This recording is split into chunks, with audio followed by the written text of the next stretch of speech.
nutrición. Bueno, ¿qué podemos encontrar ahí, Bueno, en este libro? Es un libro que yo tenía ganas de plasmar en escrito porque yo cuando hice mis estudios en nutrición y bueno, pues estudié la formación reglada, ¿no?, que se llama, pues bueno, yo seguía estos hábitos que nos enseñan en las facultades y en todos estos títulos universitarios y no encontraba del todo la salud, ¿no? Yo además soy deportista, también hice un posgrado universitario en nutrición deportiva y veía que pues algo fallaba, ¿no? Entonces poco a poco empecé a estudiar corrientes, ya no corrientes, o sea, ciencia, pero ciencia que no está reflejada como te digo, en el temario oficial, ¿no?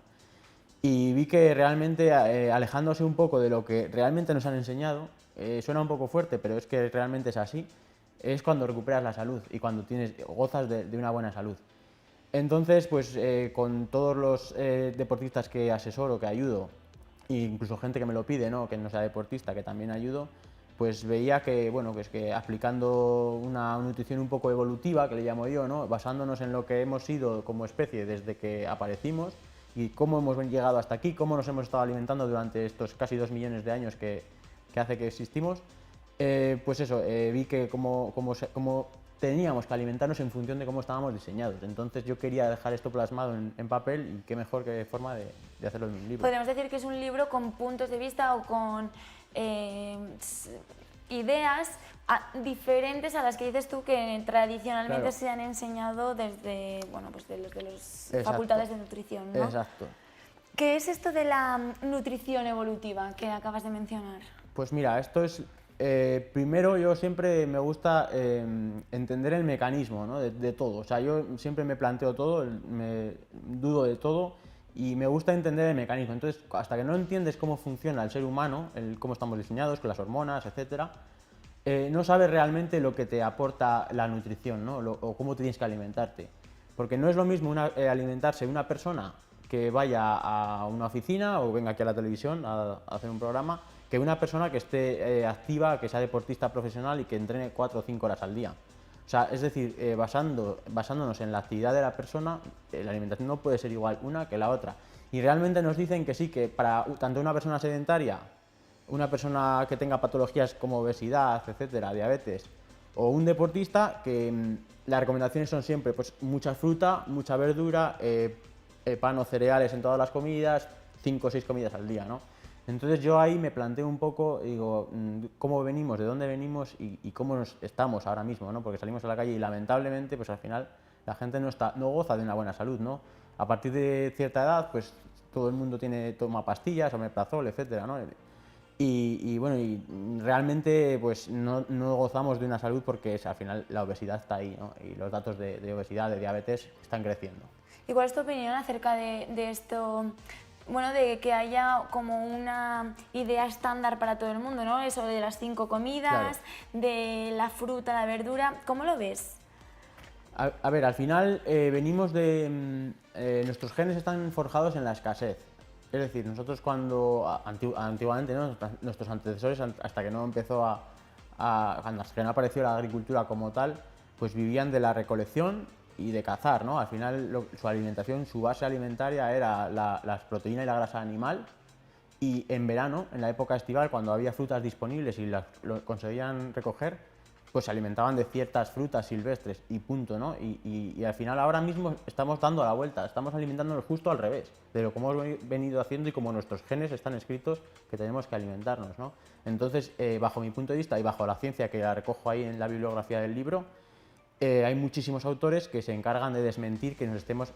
O sea, vamos, que los temarios en sí sean los correctos, ¿no?, los de nutrición, porque al final si nosotros estamos utilizando muchísimas frutas, muchísimos hidratos de carbono a diario, para nuestros genes ese combustible era el combustible de emergencia, que como te acabo de decir, solo existía en verano. En verano, claro. Exacto. Cuando había. Exacto. Si a un antepasado nuestro se encontraba un panal de miel, ¿no?, pues se lo comía entero, porque la idea era almacenar grasa para poder luego durante el invierno, cuando escaseaba la comida, poder descomponerla y tener energía para poder sobrevivir a esos inviernos en los que no se sabía si iba a haber comida, si iba a poder cazar, si iba a poder pescar. Y ahora estamos todo el día, como decimos, en un pienso, ¿no? Desde por la mañana que nos levantamos sin haber hecho nada más que dormir, ya empezamos a tomar combustible de emergencia. en forma de azúcar puro cada 2 por 3, ¿no? Ya sea tostadas, miel, cereales, mermeladas, zumos, vamos a almorzar, comemos otra vez. O sea, al final es una enfermedad que se nos ha dado la vuelta, porque nosotros estábamos diseñados para estar en la escasez y ahora tenemos muchísima opulencia, ¿no? Al final tenemos muchísima disponibilidad en la nevera a todas horas. Pero nos despertamos con hambre. Claro, nos despertamos Mucha con hambre. gente, yo por lo menos con mucha hambre. Porque tienes el hábito creado desde que éramos niños, que nuestras abuelas, nuestras madres nos dicen, ¿no?, que tenemos que desayunar porque si no te vas a marear, si no comes no creces. Al final, claro, digamos, yo me gusta decir la palabra, hemos saboteado nuestras hormonas, nuestro sistema hormonal desde pequeños. Entonces, claro, para nuestro cuerpo es más sencillo darle glucosa o azúcar, ¿no?, para que nos entiendan todos, glucosa pura cada 2-3 horas, la utiliza como energía y cuando se va acabando te pide otra vez porque, como dices, tienes hambre, ¿no? Es mucho más fácil obtener energía a través de la glucosa fácil que descomponer nuestra propia grasa almacenada para obtener esa energía, que realmente es el mecanismo por el cual nosotros estaríamos sanos. Pero hoy en día la gente, pues eso, por lo general todo el mundo come cada 2-3 horas, nunca oxida grasa y siempre está en estado de almacenaje, por eso estamos tan obesos. Claro. También hablas de... Me parece muy, muy interesante esto que estás diciendo. También mencionas y citas el término comida de humano. Bueno, comida de humano, ¿qué es la comida de humano? Claro, ¿O qué comida no es de humano? Aquí venimos un poco a lo que me decías, ¿no?, de nutrición evolutiva. Al final tenemos que volver un poco atrás y ver cómo nos alimentábamos, cómo se alimentaba el ser humano, ¿no?, hasta que llegó pues la industria y todas estas comidas procesadas que, por un lado, nos han venido bien para no pasar hambre, no pasar penurias, ¿no?, como nuestros antepasados habían pasado, pero todo punto bueno tiene su punto malo. El punto malo de esto son la cantidad de enfermedades metabólicas que nos estamos encontrando hoy en día, pues como he dicho, ¿no?, obesidad, diabetes, incluso cáncer. El cáncer yo le llamo una enfermedad metabólica, porque es una enfermedad de crecimiento. Y al final nos estamos encontrando todo esto por el exceso de alimentación, ¿no?, y sobre todo el exceso de azúcares en nuestra dieta. Es lo que habla justo el combustible de emergencia, lo utilizamos a todas horas. Hay muchos alimentos que consideramos, que tú dices que se consideran alimentos sanos, saludables, Claro. pero que en realidad no lo son. O Sí. no los ves como saludables. Claro, aquí, a ver, en el libro lo explico, hay una corriente científica hace ya bastantes años que viene de la mano de un biólogo llamado Ansel Keys, que fue el pionero, ¿no?, en hacer estudios que, para mi gusto y para los de muchos científicos también, no estaban bien diseñados esos estudios, en los que culpaban a la grasa de las enfermedades cardiovasculares, de la obesidad, cuando realmente la grasa había sido parte de nuestra alimentación de toda la vida y no era la verdadera culpable, sino la verdadera culpable era el exceso en comida procesada, muchos dulces, muchos azúcares.